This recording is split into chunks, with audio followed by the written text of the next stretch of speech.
நீங்கள் ஞாபகம் இருக்கான்னு தெரியல. இது ஒரு குவாட்ரிலேட்டரஸாக எடுத்துக்கிட்டிங்கன்னா இந்த ஆங்கிள் ஏ, இந்த ஆங்கிள் பி, இந்த ஆங்கிள் சி, இந்த ஆங்கிள் டி, இந்த 4 ஆங்கிளையும் ஆட் பண்ணிங்கன்னா எப்பவுமே அது 360 டிகிரின்னு கொடுக்கும். ஸோ நான் என்ன பண்ண போகிறேன், இந்த 3 ஆங்கிளையும் ஆட் பண்ணி அதை டோட்டலேருந்து சப்ராக்ட் பண்ணிங்கன்னா அந்த தெரியாத இன்னொரு ஆங்கிள் கிடைக்கும். ஓகேப்பா? ஸோ நான் என்ன பண்ணுறேன், 125 + 125 + 50, 5 + 5 10, 0 இங்கே போட்டுட்டு 1 இங்கே போட்டுடுறேன். 1 + 2 3, 3 + 2 5, 5 + 5 10, 1 இங்கே போட்டுறேன். 1 + 1 + 1 which is 3, 300. ஸோ 360 டிகிரி தான் டோட்டல். இதில் 3 ஆங்கிளும் சேர்ந்து 300 கொடுக்குது.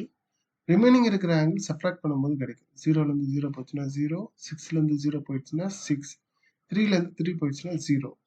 ஸோ 60 தான் இந்த அன்னோன் ஆங்கிள். அடுத்த வீடியோவில் வேற ஒரு டாப்பிக்கில் சந்திக்கலாம். தேங்க்யூ ஃபார் வாட்சிங்.